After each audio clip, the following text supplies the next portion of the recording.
we could. No, it's okay. I'm gonna do a very quick intro. Thank you all for coming on Zoom and here in person.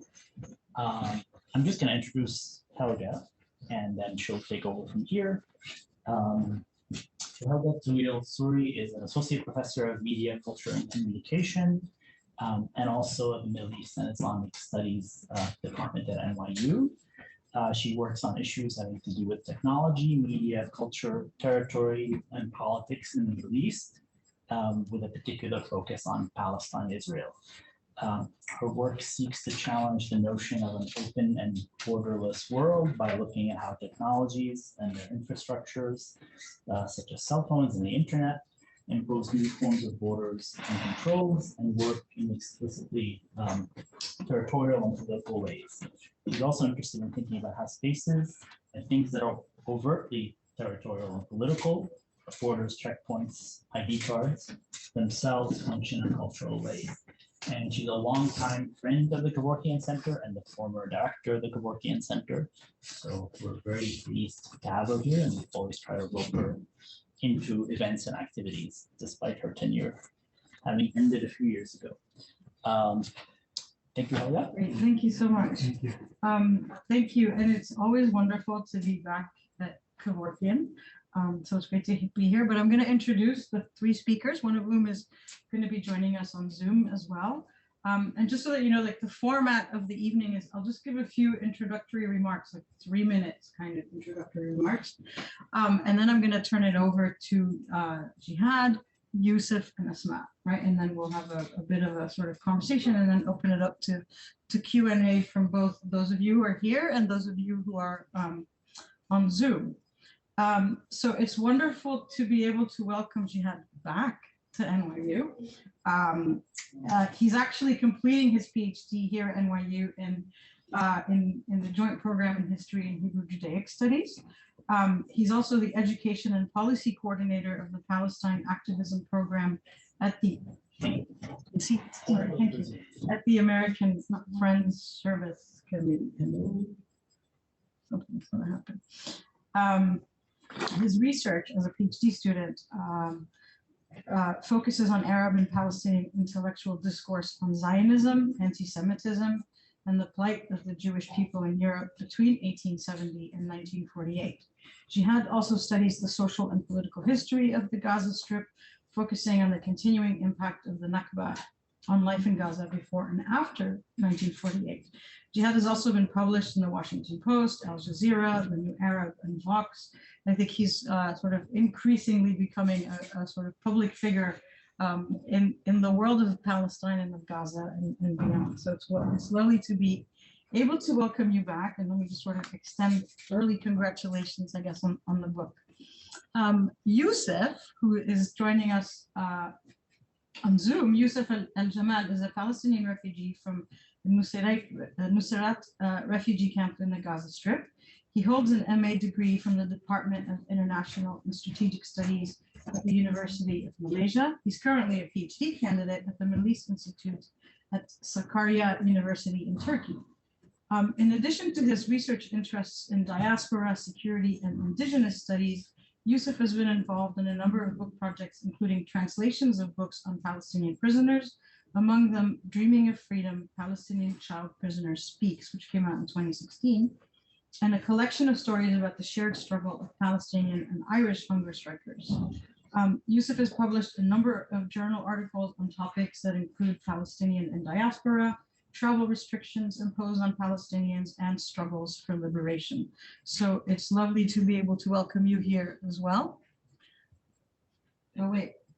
Is that the camera? Yeah, I keep looking back. I have to look over there. Okay, that's confusing. That's all right. And then Asmaa AbuMezied is an economic development and gender expert working to address issues of gender development and climate change.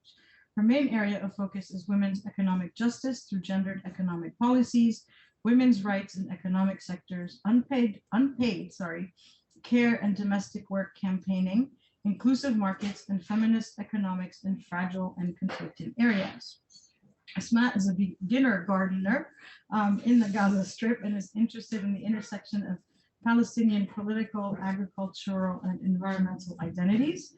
She's also a policy member and a current fellow at Al-Shabaka, which is the Palestinian think tank.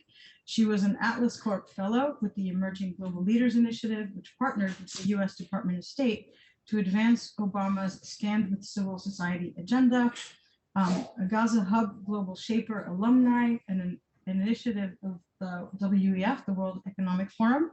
And she was also chosen to be part of a small design and production team at the 2021 Tech for Social Activism event sponsored by the Mozilla Foundation. So it's lovely to be able, keep looking this way. It's lovely to be able to welcome the three of you here and to talk about the new book that just came out, the anthology called Light in Gaza, which if I can just sort of maybe give you some introductory remarks on the book. It's a powerful contribution to understanding the Palestinian experience. It is a wide-ranging in terms of its inclusion of different views mostly from within or from Gaza and about Gaza. In terms of there are writers, artists, academics, a combination of firsthand accounts, experts in different fields. As in the introduction, I think Jehad calls them participants in the Palestinian saga. So some chapters are about like experimental architectural design, others about temporality, some about different scenarios of the future, others about firsthand experiences, some about living in darkness, as in the lack of electricity, while others are about how do we imagine AI, artificial intelligence, to improve Palestinian quality of life. So there's a range of different topics. But in a way, I think you can kind of think of the anthology as really doing sort of, I'd say like 3 to 4 primary things. One is I think it provides an English language, accessible and diverse account of Gazan voices. 2, it reaffirms the centrality of Gaza in Palestinian history and identity, as well as within the Palestinian struggle. I think in that sense, it really kind of speaks to the rupture that Palestinians first experienced in 1948, but as it continues into the present. And I would say also this kind of violence that began well before 1948. So Gaza is very much an outcome of the borders that were drawn more than 70 years ago, and its people also a kind of an outcome of policies that rendered them, by today, millions of different refugees. And in the introduction, Jehad argues for, let me quote him, need for a serious, meaningful, and informed conversation about Gaza and the entirety of the Palestine question beyond the existing cliches, stereotypes, slogans, and ridiculous political processes and frameworks, unquote. So those cliches and stereotypes, if you will, generally are one, this kind of security discourse, which is really, if you want, like the mainstream Israeli way and certainly American way of approaching the question of Gaza. 2, Gaza as this humanitarian catastrophe, right? Always on the brink of some kind of crisis or collapse or disaster. And 3, as a site of heroes and martyrs, which all together, I think like all 3 of these sort of cliches and stereotypes tend to overlook the much richer, diverse, and everyday experience of Palestinians who live and are largely confined in Gaza. And so in a way, the terms of whether it's peacemaking, i.e. security, right, or of humanitarian intervention that are dictated to Palestinians, they tend to be dictated and define Palestinians rather than something that is defined by them. So the outcome of these different conditions, right, have led to Palestine often becoming the sort of marketplace for international investment or for different sorts of political processes and frameworks, which Jehad rightly argues are often ridiculous. So Palestine is often framed within a certain language that stays within and reinforces the hegemonic frameworks of conflict, of terror, of security, and so on. And so the book, I think, is very much this kind of attempt to challenge also not just simply the humanitarian and the security frameworks, but also this thing that is often perhaps less talked about, certainly in English language, of Gaza as this place only of the place of resistance, right? This kind of Gaza as the producer, if you want, of martyrs and heroes, but instead kind of forcing us to look at Gaza as part of the Palestinian human experience, not just simply in terms of its losses or its or its kind of iconic status, but as again, as Jehad mentions in the introduction, as participants in the Palestinian saga. And I think it's participants here that's sort of the key word. I think the thing that's also incredibly interesting about this volume is that it shares some imaginations of what the future of Gaza could be. And here I don't mean them in the sense of the growing cultural production that we see that is like sort of futuristic or science fiction accounts of the future Palestine. Important as those may be, the kind of imagination that is asked for here in the book and that is presented in the book is one that really is reorientated as imagination is a valuable and necessary tool. So we live in a crisis, whether it's the world at large, but also Palestinians and also Gaza, where our imagination in a sense has been kidnapped, rusting away in shackles, replaced by what one scholar, Henry Giroux, calls the disimagination machine, which is a set of cultural apparatuses that function primarily to undermine the ability of individuals to think critically, imagine the unimaginable, and engage in thoughtful and critical dialogue. So put simply, to become critically informed citizens of the world. And I think this is what this volume really tries to attempt to do and actually does, which is something much more important than just simply sort of combating particular stereotypes and combating certain frameworks. It does that too, but I think it's real political action, if I can call it that, is kind of thinking through how can Palestinians utilize the ultimate human resource, which is imagination, to get what they want, to see real change, and to take it back into their own hands. So can we listen to what Palestinians are saying as we attempt to move forward, not with more of the same, not in conditions where there is light at the end of the tunnel, but rather towards the condition where there is light in Gaza. So with that, I want to actually turn to first Jehad, if you can sort of tell us a little bit about how you came about to produce this book and some of the different things that went to that, and then afterwards, we'll turn to Yousef, and you can tell us about both your engagement in the book and then perhaps your chapter, and then last but not least, Asmaa will do the same with you. So Jehad, please. Thank you so much. Thank you so much, Helga, for this kind introduction and for really capturing the essence of this book in a way that nobody has done so far. So thank you so much. You honor us really with your generous praise and also like the way you captured the book and its goal. It's very powerful. So thank you so much. And where did the book come from? Actually, the origin story of this book project somewhat involves you, because the first time I personally got the chance to think about Gaza was because you invited me to contribute for the anthology that you co-edited, Gaza as Metaphor, which is also an incredible book about Gaza that I recommend that people read. And what was really unique about Gaza as Metaphor was the kind of exercise that you asked the authors to do. Think about a metaphor related to Gaza and then write about it. And it was in that moment that I reflected a lot about what metaphors are there that are related to Gaza or are related to the Palestinian experience in Gaza that can really allow me to reflect on it and think about it and also write about it.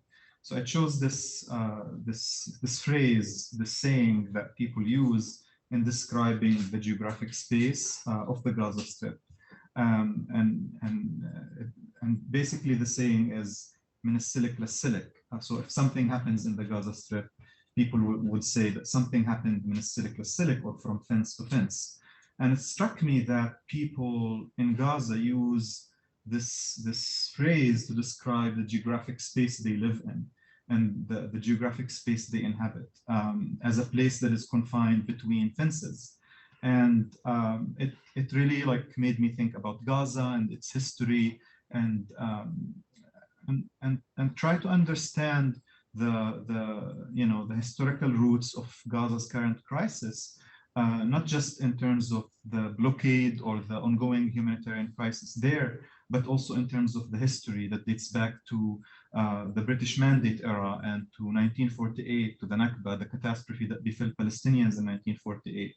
And ever since that moment, I kind of became obsessed with this topic, exploring how the Nakba is not just an event that is relegated to the past, but also a process or a set of processes related to power dynamics, related to who gets to control what between the River Jordan and the Mediterranean Sea.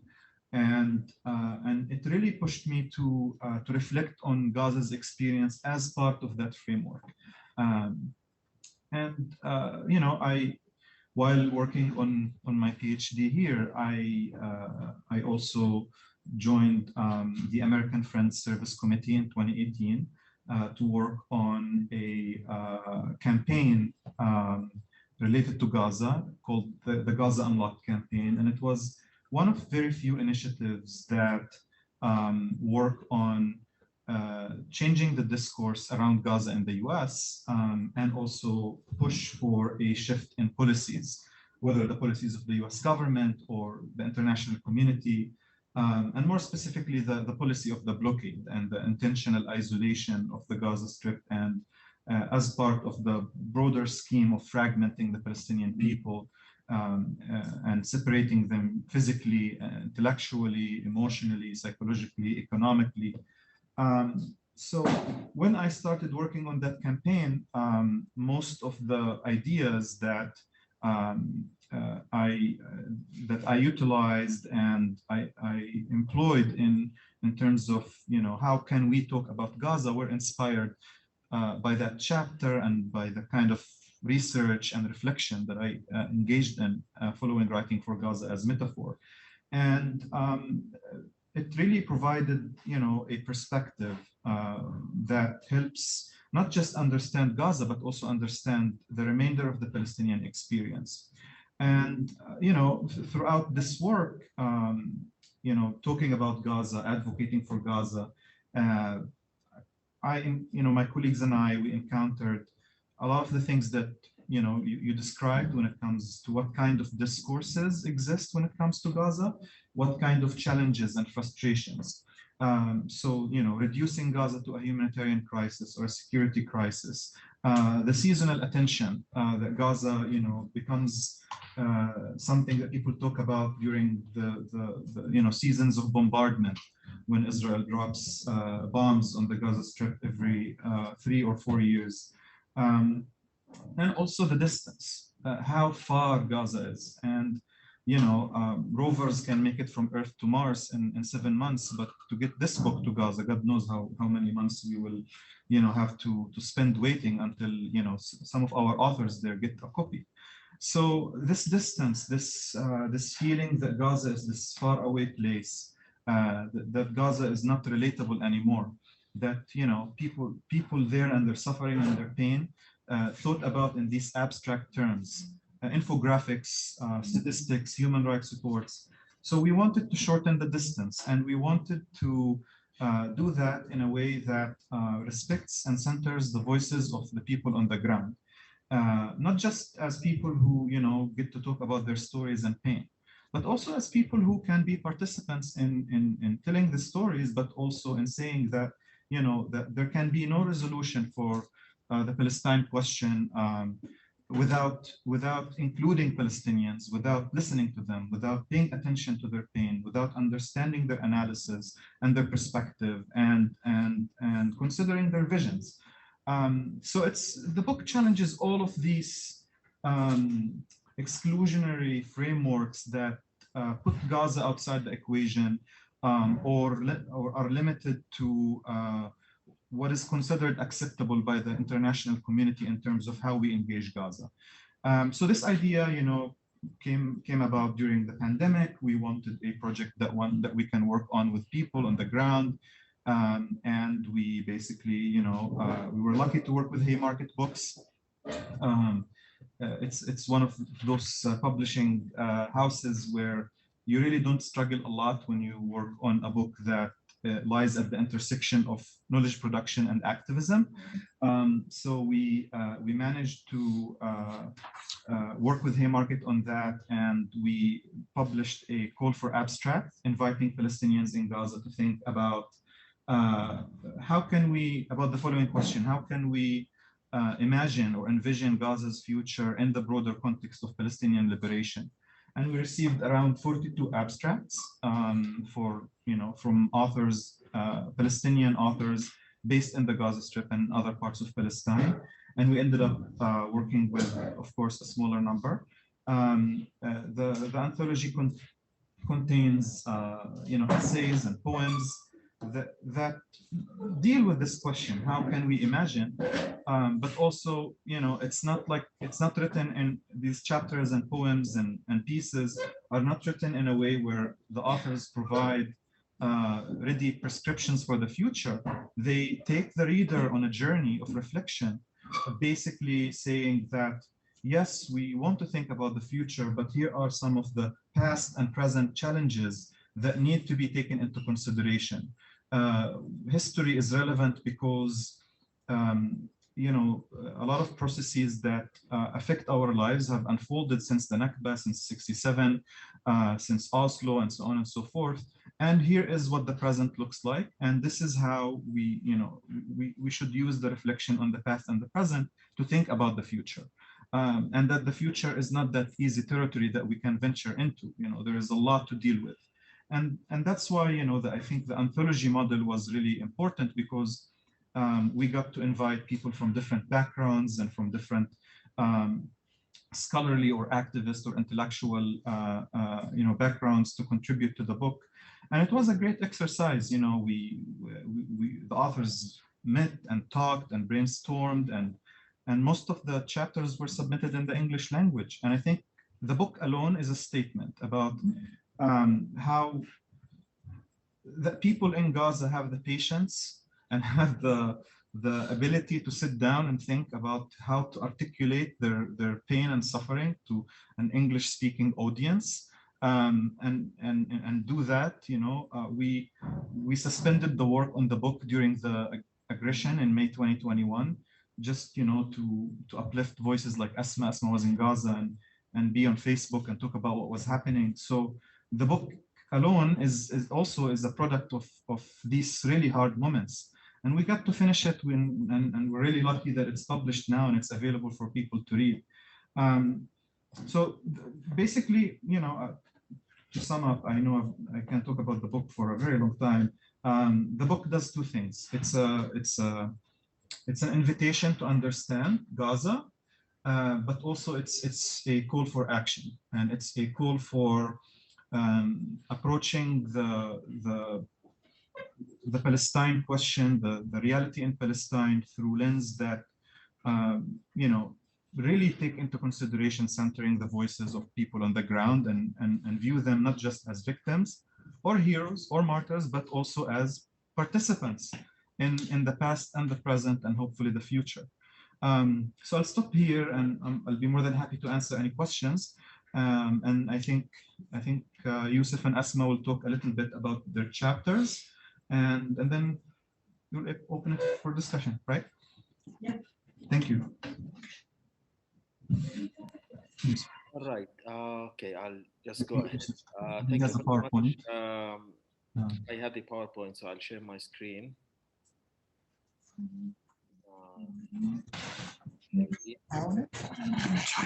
Okay, so thank you very much, That's the most can go. for having us today.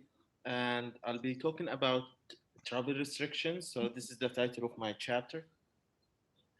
Travel restrictions as a manifestation of Nakba.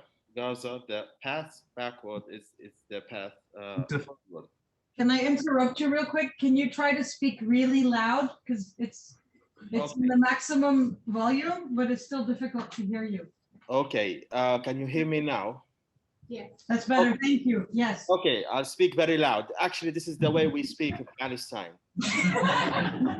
Okay, so in 1948, my family was, I think it's important when we talk about Gaza today and travel restrictions is to go back to 1948, because this is how it started and where it started. And what we live today in Gaza and siege, under siege in Gaza is a manifestation and implication of what happened in 1948.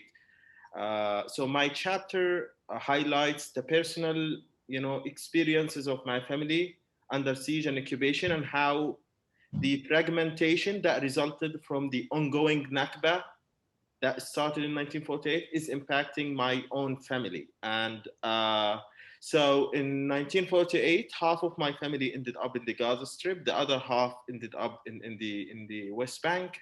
My mother comes from the West Bank, my father comes from the Gaza Strip. This is a quick background. This is a picture of my grandparents in the 50s in Bethlehem. And ironically, we were reunited under occupation in 1967 when Israel occupied the Gaza Strip and the West Bank. So we have been living with the implications and the difficulties of reconnection and family unification since 1948. Uh, as I said, I talk about travel restrictions and how it impacted my own family. There are a lot of statistics and reports on Palestinians in Gaza, and actually, a lot of these, reports always, deal with Palestinians as, abstract numbers. And my chapter challenges, this stereotype, and tries to take the reader into a journey of how the occupation, the siege, and travel restrictions, and these systems of permits actually impact a Palestinian family. And the reason I write about my family is because I experienced these experiences. I know the stories of my family. The experience of my family is not unique. It's almost the experience of every single family in Gaza. But again, writing about personal experience as an approach in my chapter, I think helps people relate to these experiences. So I try to answer these questions. How do travel restrictions impact Palestinians in Gaza, taking into consideration my family's own experience under Israel's military occupation and siege in Gaza? I also, throughout my research, I try to highlight that these travel restrictions and difficulties and challenges and tragedies that my family went through, that I will highlight shortly, are just a manifestation of Nakba, a continuation of Nakba. So the notion of the ongoing Nakba only started in 1948, and we still, live the implications of what happened in 1948 today.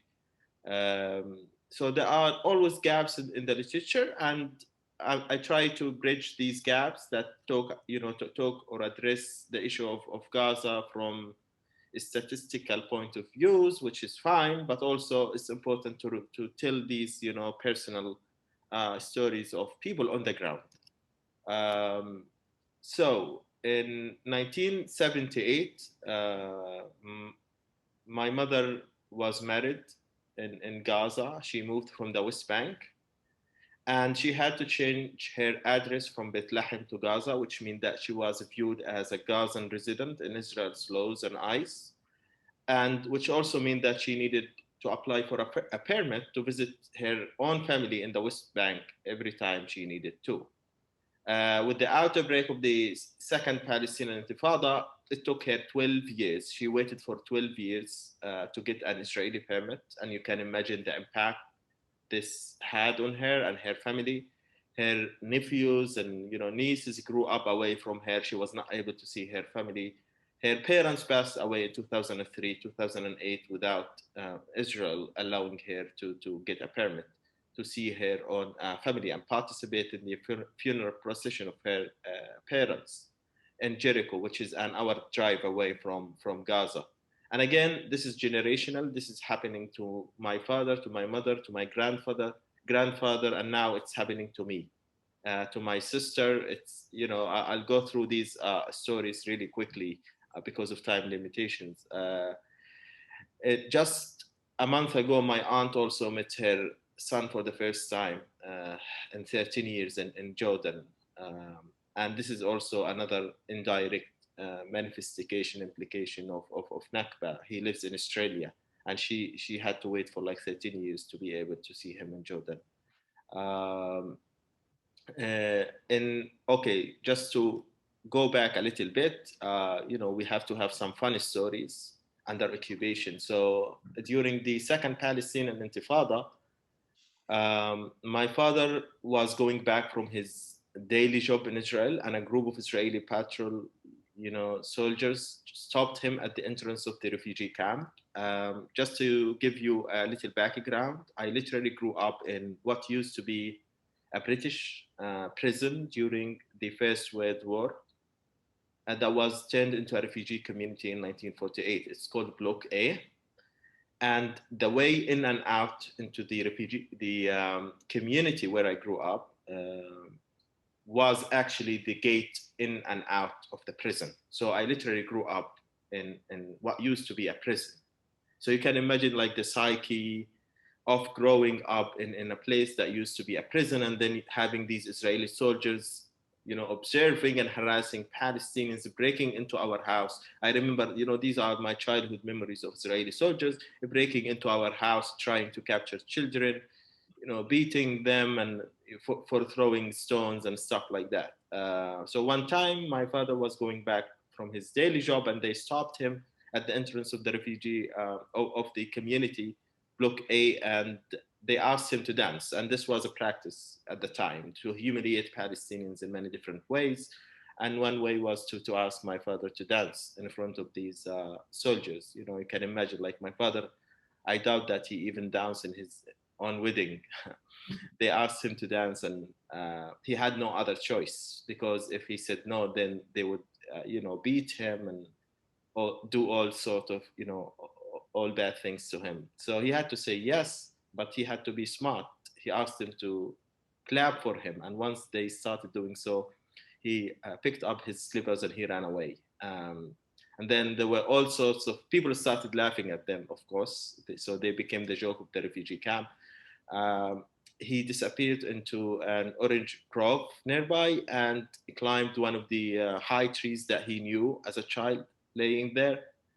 And there were all sorts of rumors that he was killed, he was tortured, he was beaten, he was injured. And by sunset, he came down, he went to a nearby mosque.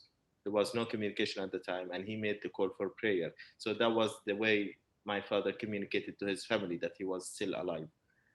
So living, the trauma again and again, it's generational, as I said.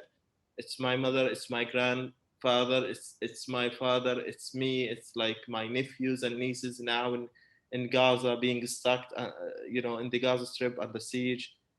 And it's going on every day in Palestine and Gaza.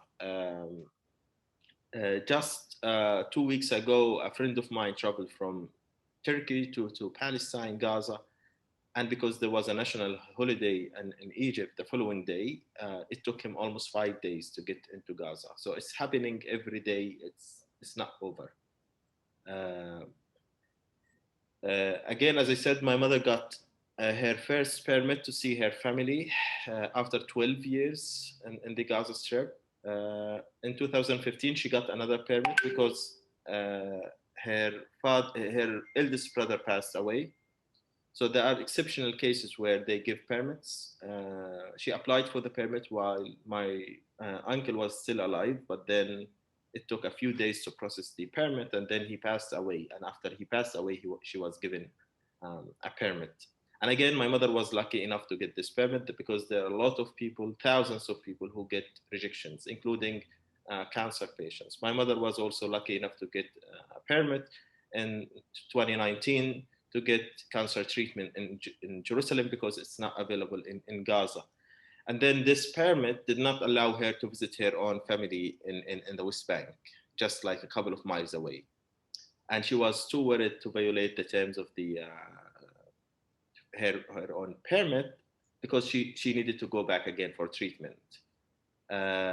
As I said, there are, hundreds of people who get rejections. They never get these permits. And as a young person, a male young person from Gaza, the possibility that I will get rejection is 99%. So only limited number of people can use these permits. In some cases, Israel would give permits to patients to have, for example, the first chemotherapy session, but not the second one. And then they would blackmail them into collaboration. My sister was not lucky enough. So this is a picture of my mother with her family in the West Bank in 2012. My sister was not lucky enough to get this permit. She was one of hundreds of Palestinians who lost their lives because Israel decided to deny them a permit for security reasons.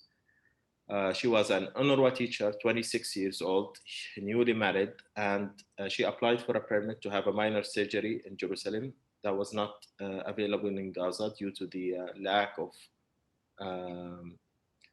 good health infrastructure. And she waited for 1 week and then she got a rejection. The other option was to travel through Rafah, which connects Gaza with Egypt. It took her another week of waiting because the Rafah crossing was also shut down. And when she made it out of Gaza, it was too late. So a day after she arrived in Cairo, she had the surgery and her body was too fragile and weak to handle the surgery, and she lost her life. And again, bringing her body back to Gaza was also a struggle because the Rafah crossing was shut down, and my father and aunt who were with her would bring her body from Al Arish Hospital, which is 50 miles away from Gaza, and they would be sent back. And then on the third day, they were allowed to enter Gaza. So, these stories, the story of my mother and my father and grandparents being separated in 1948 is continuing every day, and it's impacting us. It's impacting my own family. My sister lost her life, and it's happening now, to me again. I've been outside Gaza for 6 years. I was not able to go back to see my own family. And again, this is also the story of everyone in Gaza. Asmaa can tell you more about the way in and out of Gaza. Jehad hasn't seen his family for 10 years. And I argue in this chapter as a conclusion that lifting travel restrictions in Gaza and Palestine is doable and possible. So I was able to see some of my West Bank family, ironically in Jordan in 2014, but not in Palestine. My mother was able to get a permit after 12 years. So it's not like a very serious security issue, quote unquote, that Israel cannot issue permits. In fact, now, because they need Gaza workers, they're issuing, after 20 years of suspension, thousands of permits for Gaza workers. So connecting Gaza with the rest of Palestine is doable. And this should be done for Palestinians to be able to act and to function as one community and society. Palestinian students should be granted, the full freedom to travel outside. I know dozens of students who lost their scholarships because of the closure of borders and because they were denied permits. And again, patience, as I mentioned, the story of my sister and almost 700 Palestinians who also lost their lives because of the lack of permits to have medical treatment outside Gaza. I think it's also important for Palestinians and supporters of Palestinians outside to take initiative to break the siege of Gaza and connect Gaza, even intellectually, with the outside world by research collaborations and ending the intellectual isolation of Gaza is really important, because one of the aims of the siege is to intellectually isolate Gaza and the Palestinians there from the rest of the world. Palestinian families should be able to meet freely without restrictions, ending buffer zones in Gaza, because we already, Gaza is already the space of Gaza is shrinking and geography of Gaza is very limited. It's only 140 miles. So Israel created 2 buffer zones in Gaza, one to the east, which covers 1/3 of Gaza's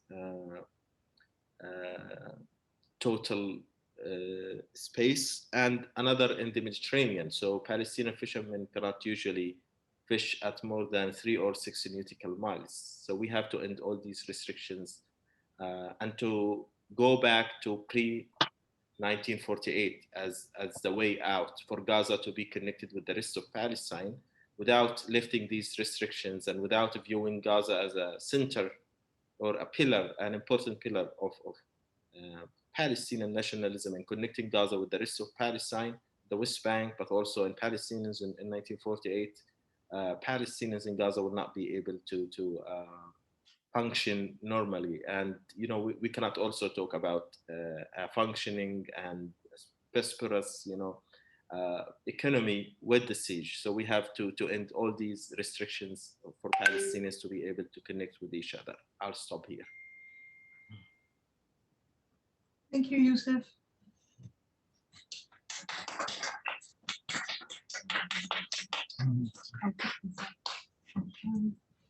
Thank you, Yousef. I'm not sure. Okay. Thank you, Yousef, and thank you for having us here. I'll talk about the contribution I had into the book. I had 2 contributions. One was actually intended for the book, and the other one was written during the May 2021 aggression.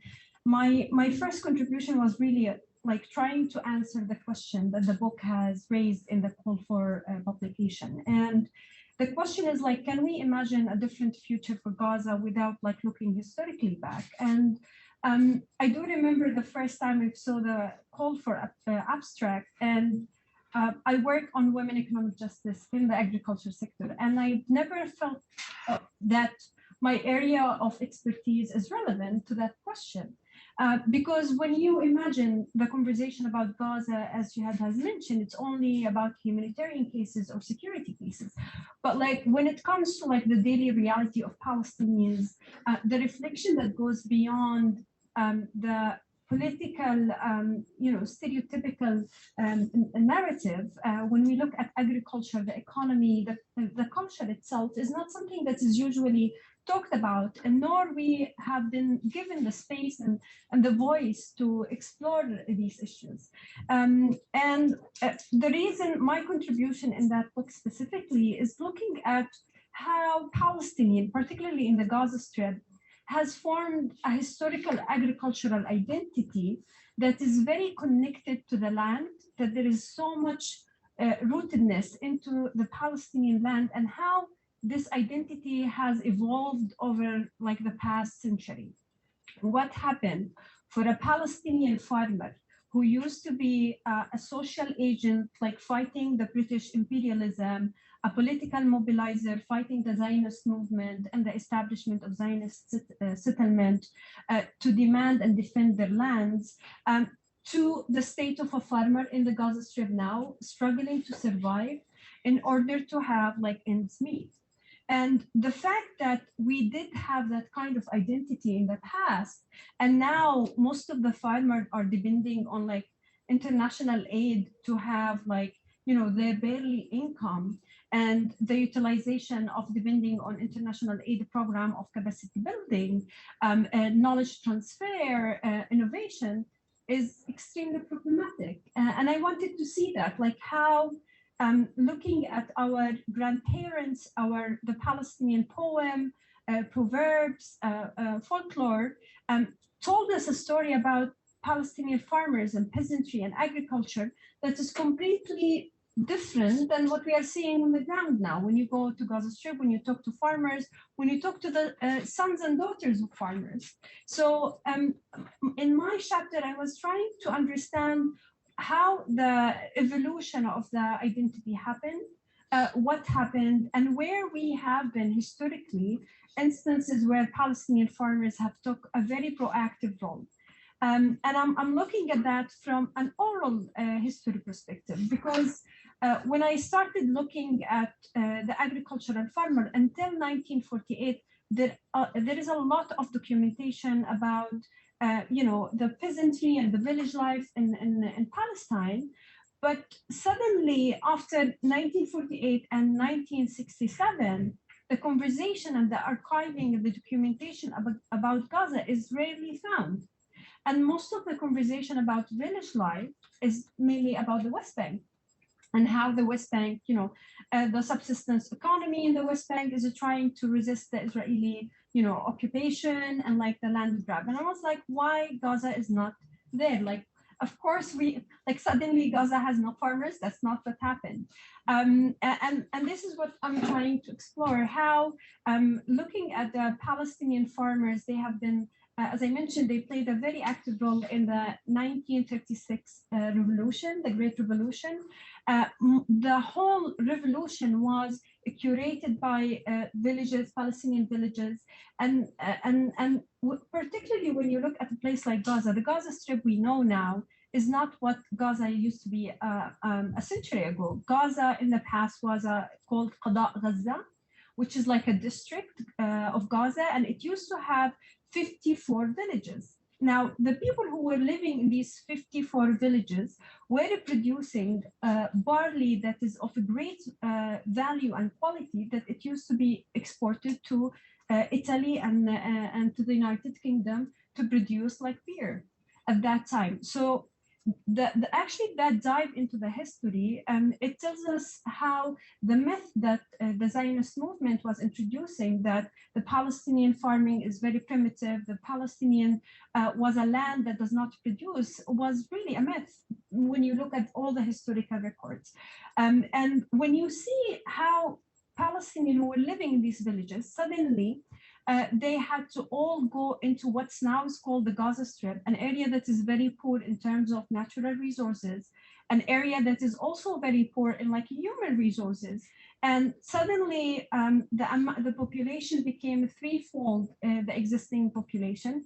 The existing population become economic refugees. The refugees coming and lost their lands, they needed now to navigate area of finding livelihood.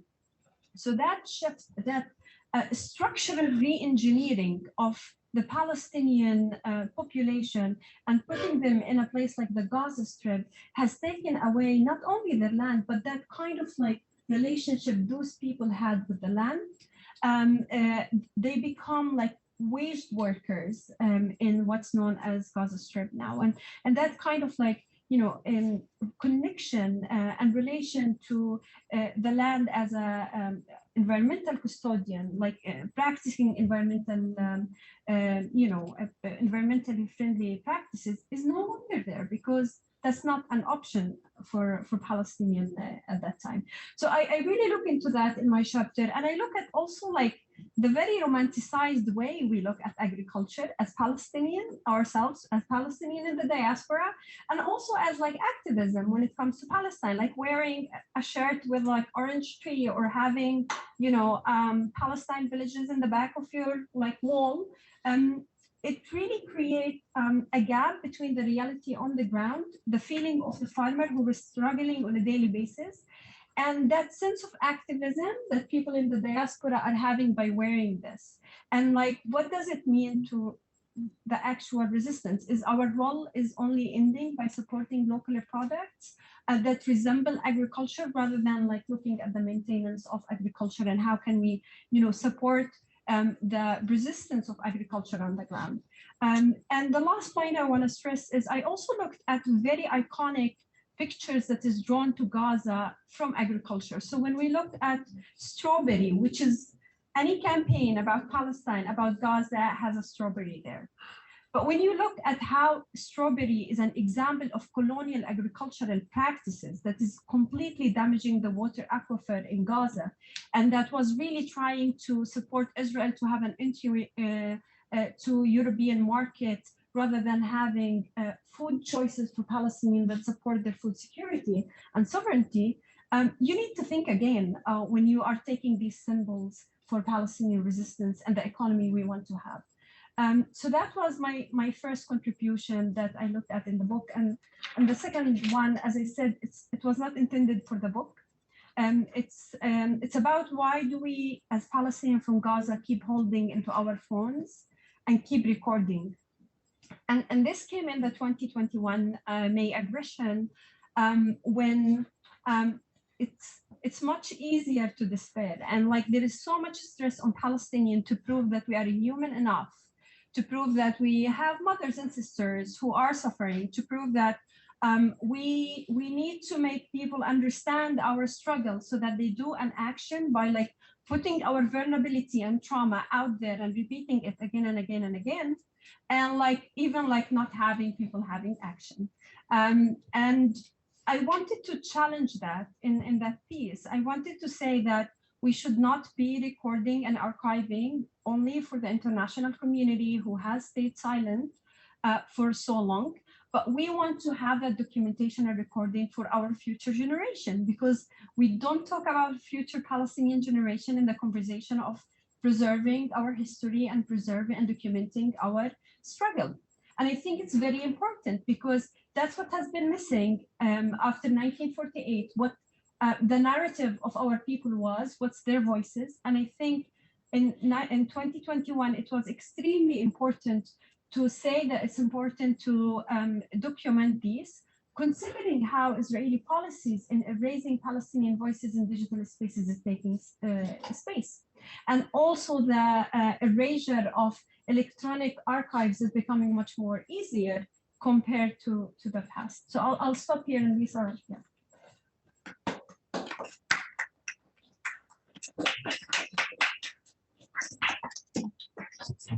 Thank you so much to the three of you.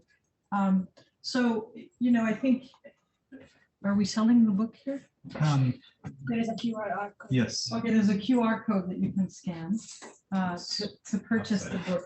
What, you know, I mean, obviously each chapter is very different, and some of them are kind of like, there are a couple of poems, so some are sort of more lyrical, others are kind of more, I don't know what you want to call it, documentarian almost in style.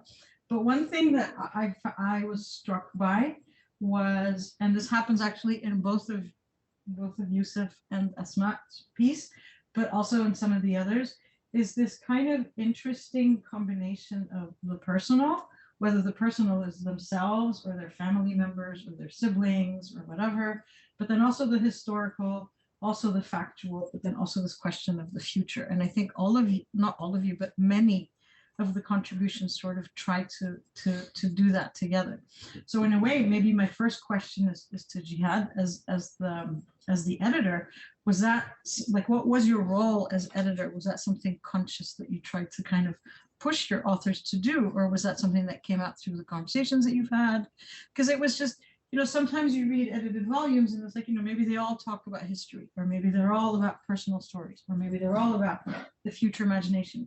But I would say that the majority of the pieces here kind of cut across all of those, right? Not as separate pieces, but within each piece. So that's perhaps my first question to you.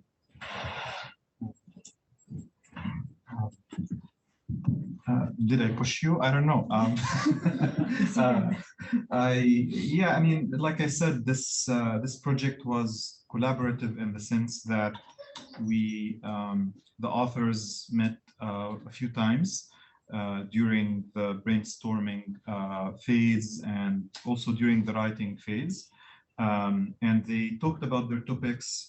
They discussed these topics with each other, and they reflected on what were the best ways to tackle these issues and talk about them. And I think, you know, as I mentioned, this is a book about the future, but it's about the future in a way that does not marginalize or sideline the significance of the past and the relevance of the present. And also, as I said before, it responds to a frustration that Palestinians in general have, and Palestinians in Gaza feel in particular, about how they are talked about.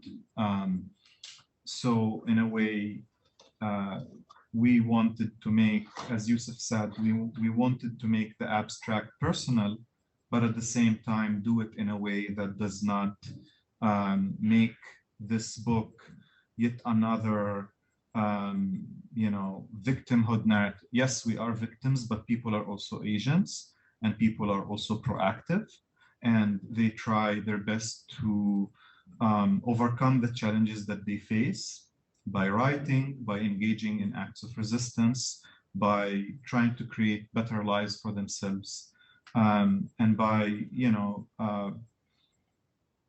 struggling to overcome the blockade and the occupation and the reality on the ground. But there's so much people can do. And this is basically what I think makes this book unique. It's a book that says all of these things, but also it's written in English for this very clear purpose.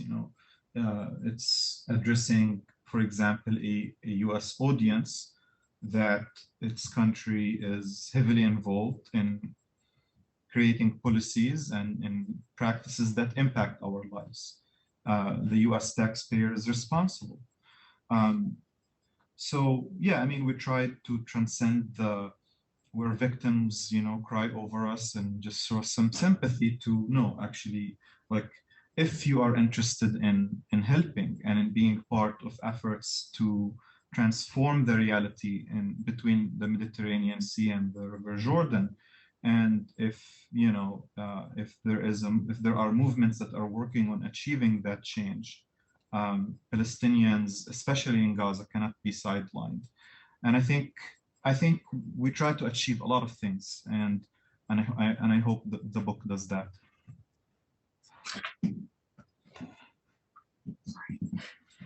Okay, so I have maybe one more, another, I guess it's kind of a question that is perhaps a way of tying both Yousef and Asmaa's pieces together, right? I think one of the things that hopefully kind of comes across in Yousef's presentation was, what you kept referring to, Yousef, as this kind of the generational aspect of being immobile or being sort of, or of not having travel restrictions, of kind of being contained or being left out, right? It depends in which way you're sort of thinking about it. But what was striking is also that, it's not just simply generational, but it's also kind of across different scales, right? So it's about the person themselves, but then it's also about, and I thought it was really interesting that, you kind of told us that the house you grew up in was actually a prison, right? So it's really from the levels at which containment, if I can call it that, happen, kind of move from the personal to the room, to the house, to the town, to the part of Gaza, certainly like up until the moment when they were still, like when your dad is confronted by soldiers, that's when the settlers were still there, checkpoints were still there, and so on. So the village, and then the Gaza Strip, and then Palestine, and you can kind of keep expanding actually all the way to the ecological and the environmental, which is where your stuff comes in, right?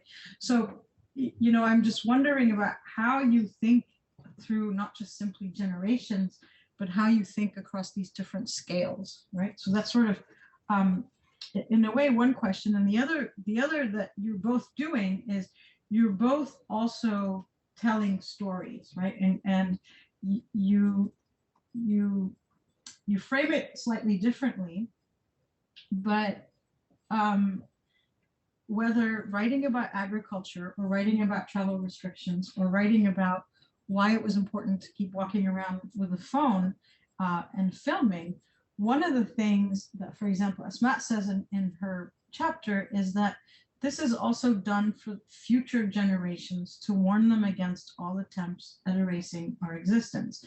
And I think this is something that kind of touches on a really important problem, which is this constant fear that all Palestinians, I think, right, kind of share, that the stories and the experiences themselves will disappear, right? So it's not just simply, oh, we're speaking to an American audience to hopefully sort of change policies, but it's also a means of kind of record keeping, right? So whether it's stories about your father or your sister, or whether it's stories about agriculture, or even stories about recording kind of what's going on.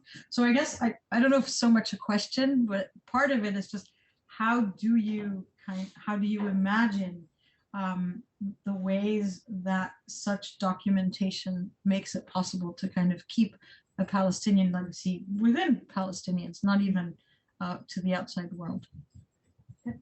Yousef, would like to start? Sure, Yousef, if you want to. Yeah, I look at the issue from a micro level and then the macro level. Gaza itself is an open air prison, and it's the biggest open air prison in the world. And then if we zoom in, we see towns and villages. And I remember before Israel withdrew from inside Gaza in 2005, how Gaza was also divided into three areas: the middle area, Gaza in the north, and then the south. And zooming in, inside these villages, any of these villages would, I remember how Israeli tanks would invade the Nusayrat refugee camp. So the whole refugee camp would fall under curfew. And then like specific neighborhoods, for example, being placed under curfew, and like specific houses. And so any place in Gaza that maybe like all of a sudden could be turned into a prison.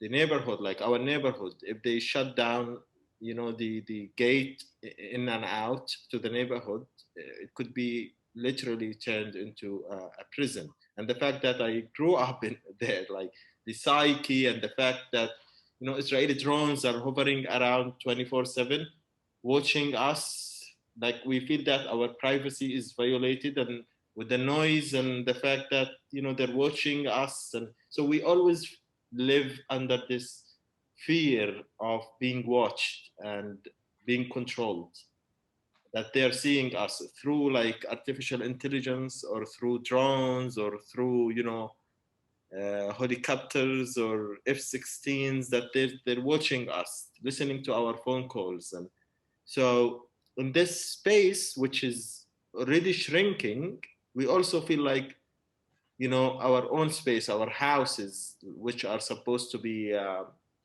places of safety and privacy, are also violated. So I think it's important to document it and look at it this way, for people to understand the psyche, but also the levels of surveillance that we live under. And then another aspect is how Israel is testing its on surveillance systems in Gaza and selling them to other countries. We've seen how Elbit system, for example, which is actively participating in the siege of Gaza through providing softwares to the Israeli Navy, but also to building a wall around Gaza, offered its services to build a wall between the U.S. and Mexico. So they're testing on Palestinians in Gaza, including weapons, and selling them, as they say, like hotcakes to other countries.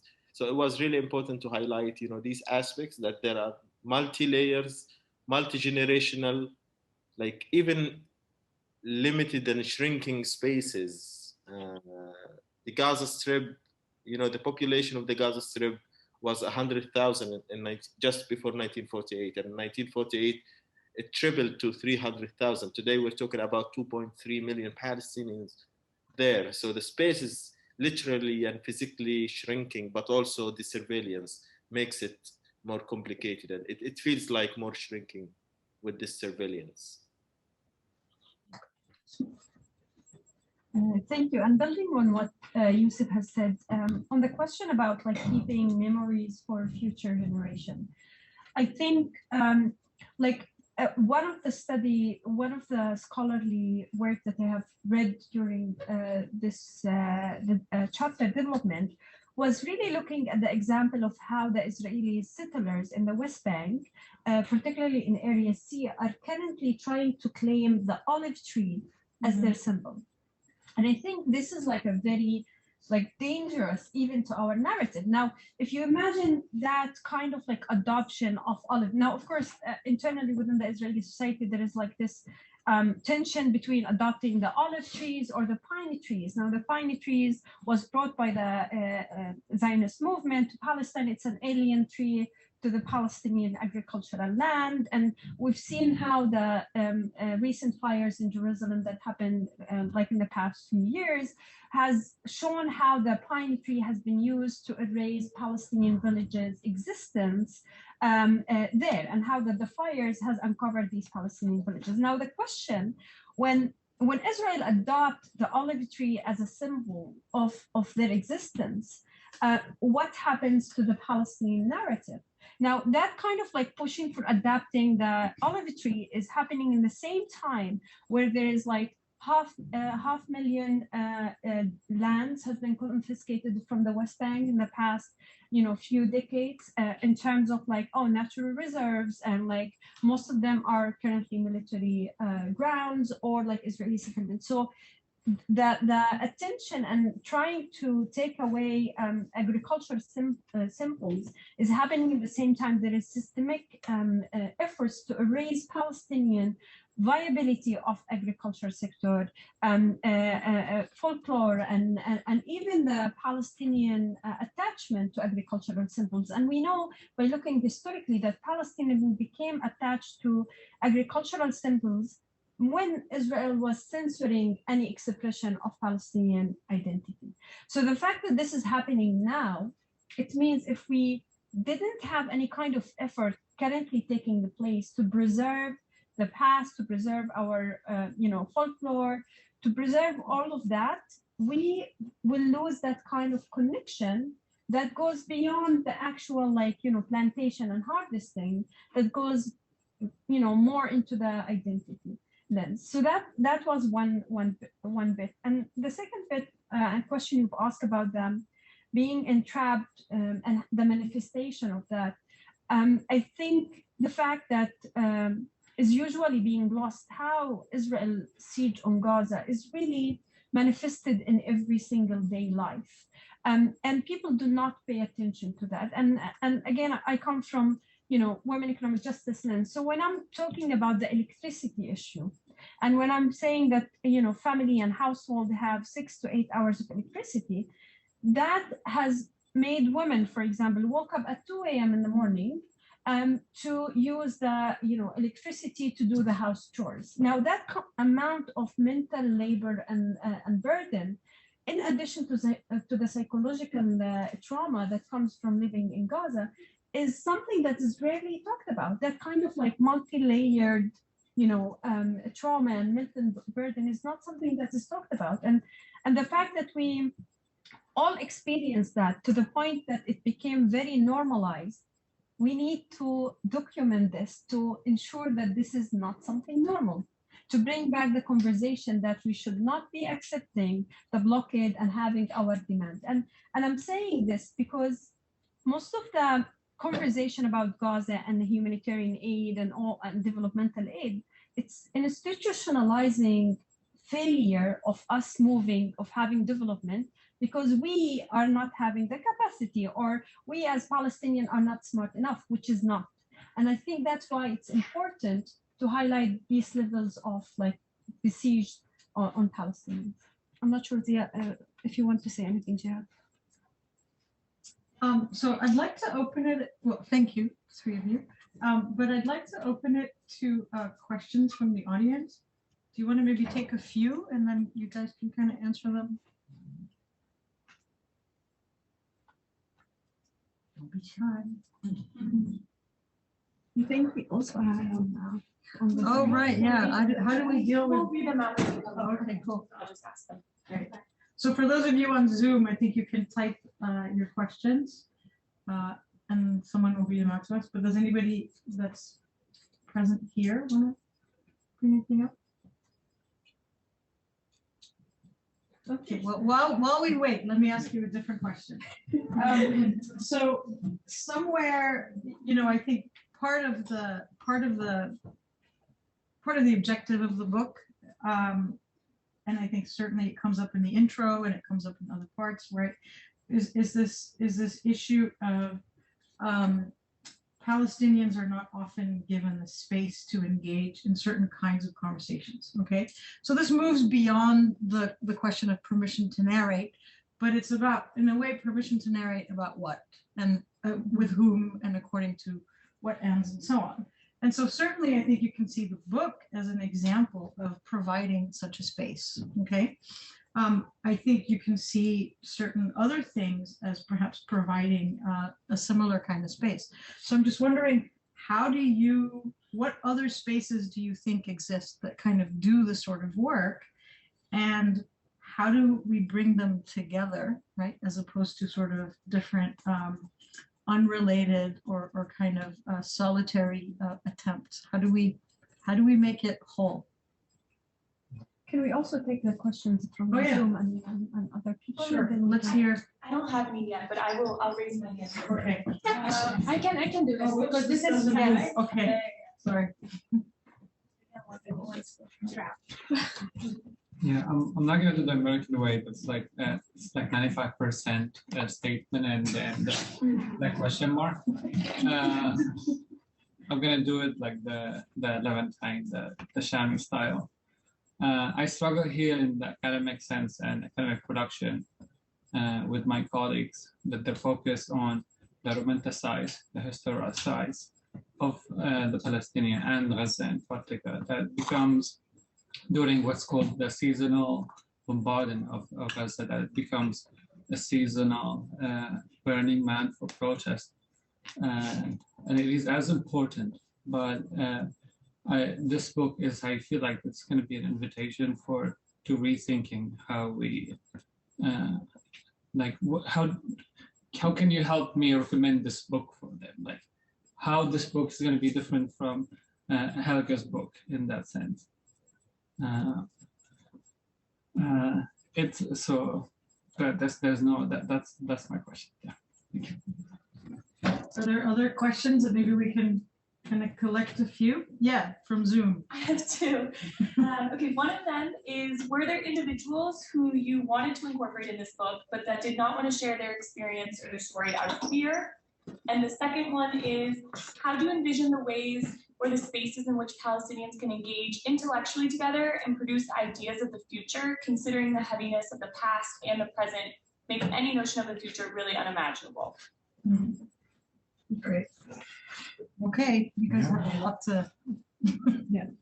Okay. And your question was. In a way, it's actually very similar. The spaces, right? Yeah.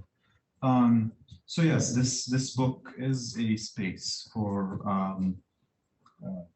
Palestinians in Gaza to proactively talk about issues that concern them and try to engage us. So in a way, it's not a project where Palestinians in Gaza are reaching out to the outside world and saying, "Hey, help us." It's about them talking about these issues, and if people have interest. So, for example, I mean, we only talked about 2 chapters today because Asmaa and Yousef are here, but there are other chapters where, for example, an engineer, his name is Salam Al-Qudwa, who has been working in the field of reconstruction in Gaza. He talks about, how people on the ground,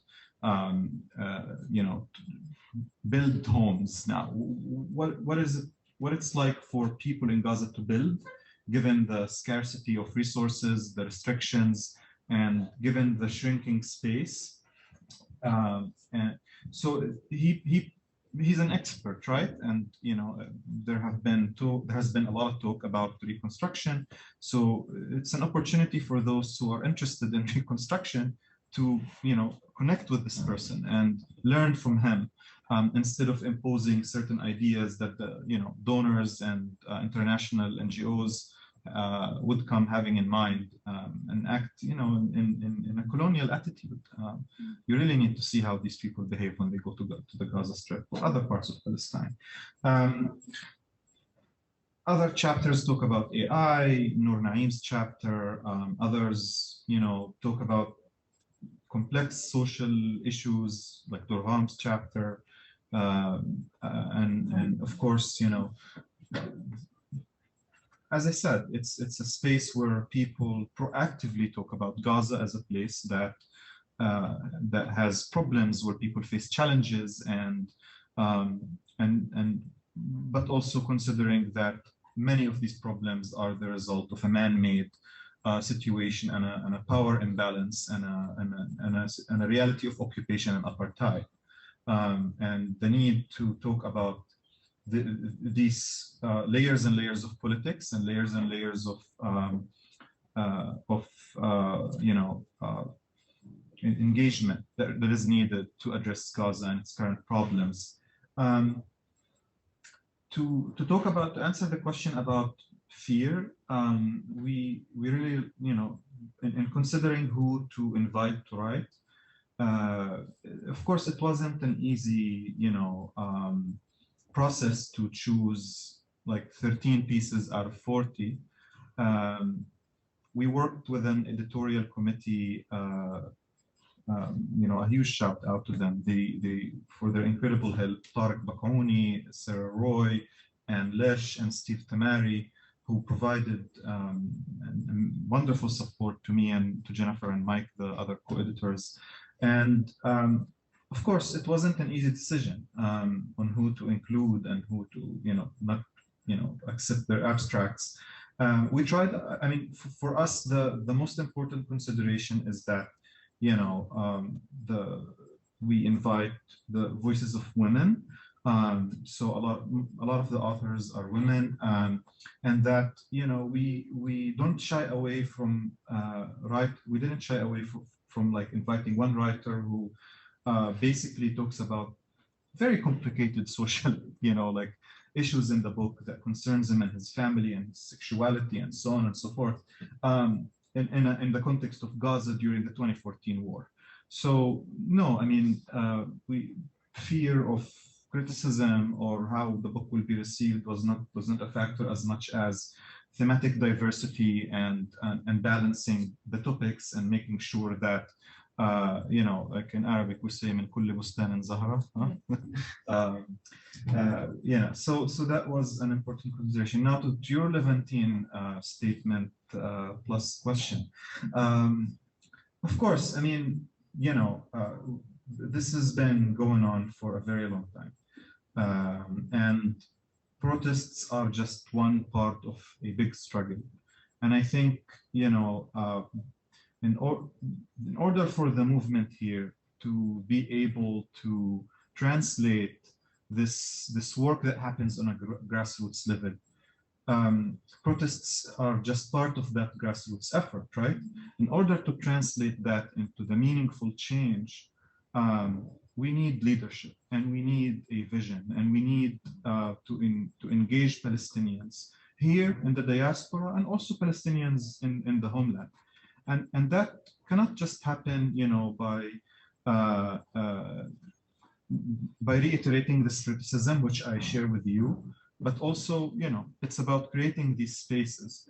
And I share your frustration with academia and how academia approaches Palestine in general and Gaza in particular, because here we are, we talk about the oppressed and the subaltern and this and that and the other, but we don't see proactive initiatives to connect with academics in the Gaza Strip, for example. When was the last time we heard about a university or a departmental initiative from universities in the US or Europe to break the intellectual blockade? You don't need to go to Gaza to do that.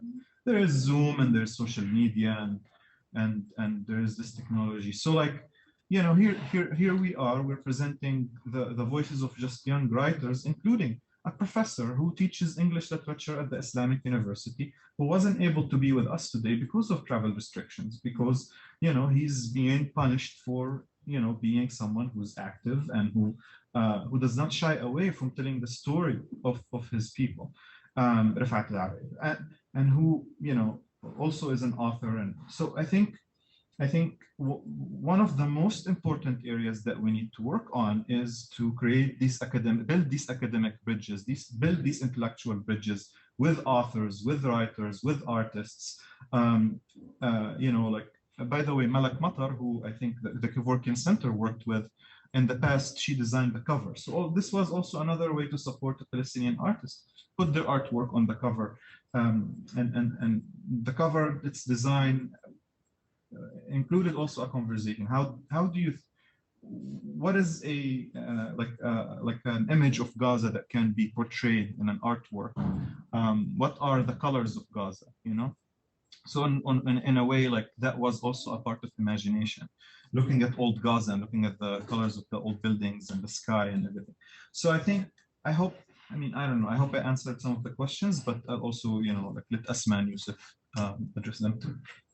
Thank you, Jehad. Just on the question of what other spaces exist, I think there is an increase in spaces that looks at, you know, preserving culture and also preserving culture from a political lens. So, like for example, in the West Bank, there is the Biodiversity Museum that Dr. Mazen Qumsiya has established.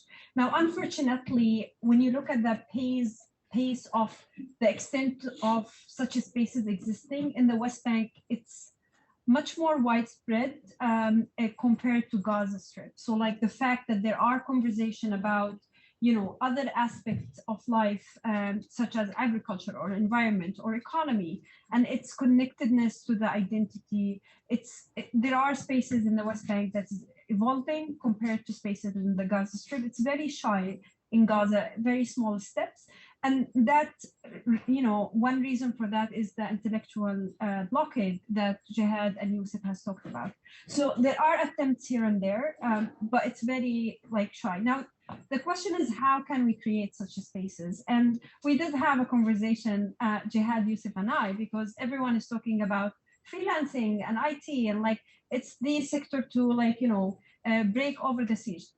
No, that's not, you know, and we can't take it as a fact and run with it, because it has a lot of issues that we need to be open about it when we talk about freelancing. When we talk about freelancing, for example, in a context like Gaza, where there is no access to health insurance, and therefore transferring the whole accountability and cost on individual, on household in a place like Gaza is not the solution for, you know, addressing the unemployment rate. Now, when we were having this discussion, we were talking about something very fundamental in creating the spaces, is really asking people, how would you like these spaces to be created?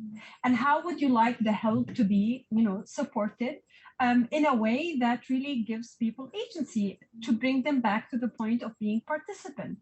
And I think that's very fundamental. Yes, we can have a lot of collaboration from universities, like doing research on Gaza, but is that something that is a participatory space? No, because it will be very extractive.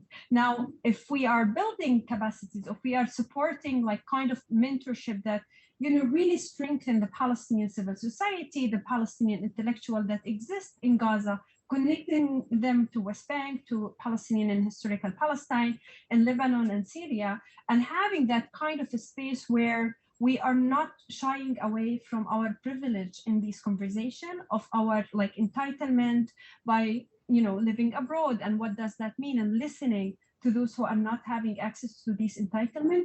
That's the way forward. And it's a difficult conversation. It makes people uncomfortable, but we should not it's not our duty to make people comfortable. It's a conversation that we need to think about and have to continue moving forward. I'll stop here and I'll leave the space for Yousef if you would like to add anything. I just want to say a few words about building spaces. I think, yes, the fragmentation is huge. It has been there for decades, and, you know, addressing these fragmentations and differences among Palestinians and different views and geographies is not an easy task, but it's also doable. It reminds me of, you know, the way Palestinians in Gaza, for example, thought outside the box when they took the initiative and they started the Great March of Return, when Gaza was, you know, under siege after like almost 12 years, and all hopes were fading away, and just Palestinian refugees all of a sudden decided to take the initiative and center the conversation about Gaza on Palestinian refugees and the right of return. And this is also applicable to, connecting with Palestinians on the ground and connecting Palestinians with each other. And now I think it's important that we have the, Zoom and the internet, and there are restrictions and censorship on social media, but there are always, ways to overcome, these challenges, to connect with each other as one people, regardless of where they are. Like if someone has, an experience or background or knowledge sharing in one field, then they can connect with, their Palestinian brothers and sisters back home. And it's doable. We do not have to wait for a permit to do this. Even on an individual level. And we have some successful examples and initiatives that actually, went to places that people would never think of. There is an initiative in Gaza called We Are Not Numbers. It started years back, and now, there are hundreds of writers who contributed to this website, people from Gaza telling their stories, and even Palestinians from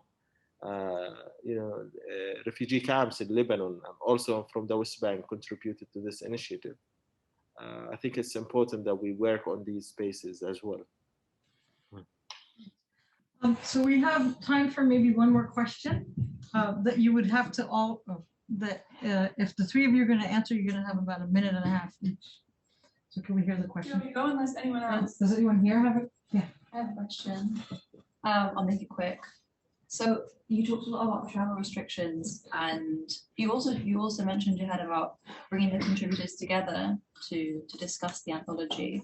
I'm wondering how you overcame the challenges that the siege presents in writing this seemingly fantastic book. Can we also take the questions?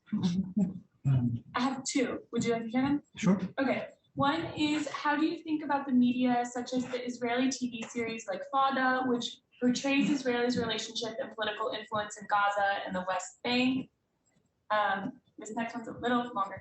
I was struck by the notion in one of the pieces in the book that from 1948, Palestinian identity has been stripped of its history by referring and identifying Palestinians who fled to Palestine as refugees and not as residents of the towns and villages from which they originated, thus implying that there was no hope of returning to places that was part of their identity. Could you elaborate on this phenomenon?